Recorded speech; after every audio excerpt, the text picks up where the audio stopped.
আসসালামু আলাইকুম viewers, welcome to my channel. আমি কাউসার নূপুর। আজকে একেবারে কেএফসি স্টাইলের ফ্রাইড চিকেন এবং কেএফসি স্টাইলের ফ্রাইড চিকেনের সঙ্গে যে সসটা পরিবেশন করা হয় ঠিক সেটার একেবারে পারফেক্ট রেসিপি দেখাবো। আর কেউ যদি ধৈর্য সহকারে এটার পুরোটা রেসিপি দেখেন এবং ফলো করেন তাহলে আপনারা ঘরেও ঠিক কেএফসি স্টাইলের ফ্রাইড চিকেন এবং সসটা তৈরি করতে পারবেন।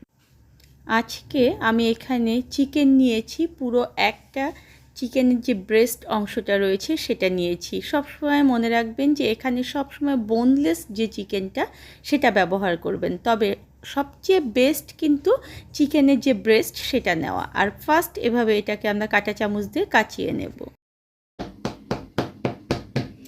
ভালো করে কাচিয়ে নেওয়ার পরে এগুলো একটা বোলে নিয়ে নেবেন, কারণ এগুলো কিন্তু আমাদের ম্যারিনেট করতে হবে। আর চিকেন যত বেশি সময় ধরে ম্যারিনেট করে রাখবেন তত কিন্তু এটা ততটা টেস্টি হবে। এখন এখানে দেখুন যে হাফ চা চামচ পরিমাণ আমি আদা বাটা দিয়ে দিলাম আর হাফ চা চামচ পরিমাণ রসুন বাটা দিয়ে দিলাম। আমি এখানে গোলমরিচের গুঁড়ো ব্যবহার করব 1 চা চামচ পরিমাণ, কারণ এটা কিন্তু অনেকটা স্পাইসি হবে। কালো গোলমরিচের গুঁড়ো ব্যবহার করেছি, আপনারা চাইলে সাদা গোলমরিচের গুঁড়োটাও এখানে ব্যবহার করতে পারবেন। 1/4 টিস্পুন এখানে আমি দেখুন যে লবণ দিয়ে দিয়েছি। আর আমি এখানে 1/4 টিস্পুন পরিমাণ দেখুন যে শুকনো মরিচের গুঁড়ো দিয়ে দিলাম। আমি এখানে খুব সামান্য পরিমাণে গরম মশলার গুঁড়ো ব্যবহার করছি। আর এখানে আমি 1 টেবিল চামচ পরিমাণ ব্যবহার করব হচ্ছে soya sauce. Dark soya sauce বা লাইট সয়া সস, যে কোনো সয়া সসটাই আপনারা ব্যবহার করতে পারবেন। ভালো মতো এটাকে দেখুন যে আমি মাখিয়ে এটাকে 2 থেকে 3 ঘন্টার জন্য আপনারা ম্যারিনেট করে রাখবেন। তবে কথা হচ্ছে যদি তার চেয়ে বেশি রাখতে চান তাহলে অবশ্যই এটাকে নর্মাল ফ্রিজে করে রেখে দেবেন, কারণ যত বেশি সময় ম্যারিনেট করে রাখবেন, আমি বারবার বলছি, তত এটা টেস্টি হবে। 3 টেবিল চামচ পরিমাণ আমি এখানে টমেটো সস ব্যবহার করছি। আর টমেটো সস কিভাবে তৈরি করতে হবে ডেসক্রিপশন বক্সে আমি সেটা লিংক দিয়ে দেবো, আমার চ্যানেলেই রয়েছে এবং সারা বছর সংরক্ষণে কিন্তু পদ্ধতিও রয়েছে। আমি এখানে 1 টেবিল চামচ পরিমাণ সয়া সস ব্যবহার করলাম। আর আমি এখানে 1 টেবিল চামচ পরিমাণ চিলি সস ব্যবহার করব। এটা কিন্তু অবশ্যই মেজারমেন্টটা আপনারা মনে রাখবেন। আমি এখানে হাফ চা চামচ পরিমাণ ব্যবহার করব হচ্ছে কালো গোলমরিচের গুঁড়ো। হাফ চা চামচ আমি এখানে ব্যবহার করব হচ্ছে শুকনো মরিচের গুঁড়ো। আর খুবই সামান্য পরিমাণ 1/4 টিস্পুন পরিমাণ আমি এখানে লবণ দিয়ে দিচ্ছি।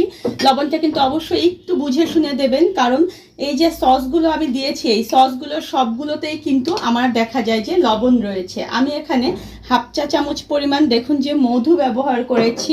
আর আপনারা যদি কেউ এখানে বেশি মিষ্টি খেতে চান তাহলে সেক্ষেত্রে এখানে 1 টেবিল চামচ পরিমাণ আপনারা চিনি ব্যবহার করবেন।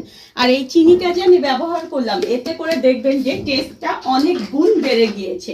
এই যে সসটা আমি এখানে আজকে তৈরি করব এই সসটা কিন্তু খেতে অসাধারণ।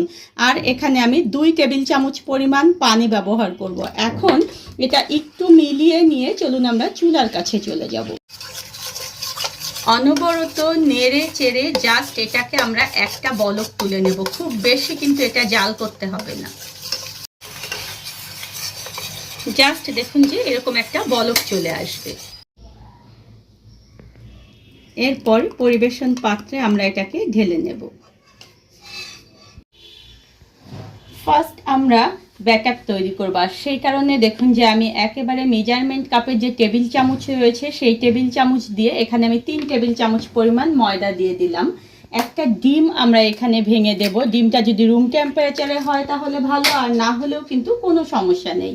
এখন এখানে আমি আর কিচ্ছু ব্যবহার করছি না আপাতত, জাস্ট এটাকে আমরা একটু ভালো মতো বিট করে নেব। একটু নেড়ে চেড়ে নেওয়ার পরে আমি এখানে হাফ কাপ পরিমাণ দেখুন যে পানি দিয়ে দিলাম এবং এটাকেও আমি ভালো মতো গুলিয়ে নেব। ভালো মতো দেখুন যে আমি এটাকে একেবারে ভালো মতো মিলিয়ে নিয়েছি। এখন এটার কাজ কিন্তু শেষ। এখন আমি আলাদা একটা পাত্র নিয়েছি আর এখানে আমি 1 কাপ পরিমাণ ময়দা দিয়ে দিচ্ছি আর হাফ কাপ পরিমাণ এখানে আমি কর্নফ্লাওয়ার দিয়ে দিচ্ছি।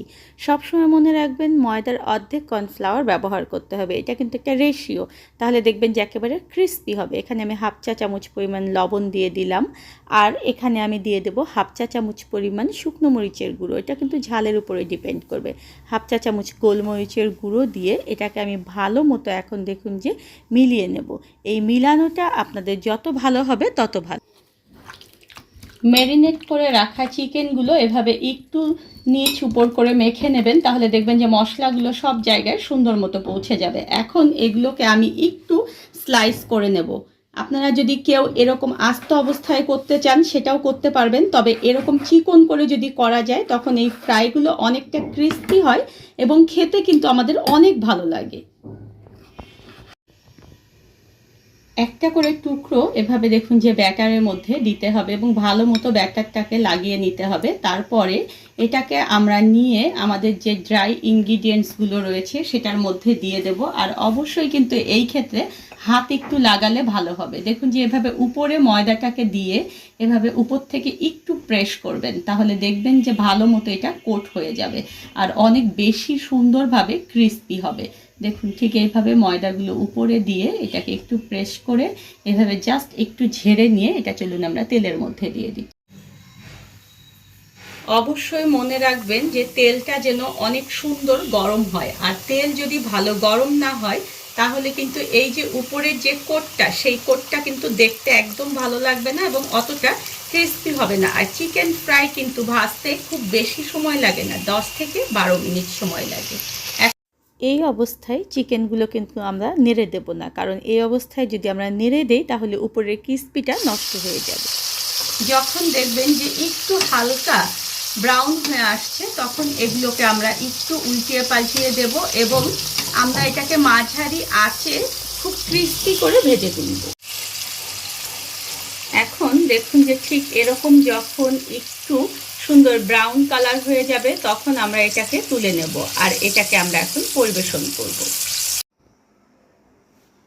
সবগুলো ভেজে দেখুন যে আমি দিয়ে দিলাম আর সেই সসটা দিয়ে আমি এটাকে পরিবেশন করলাম।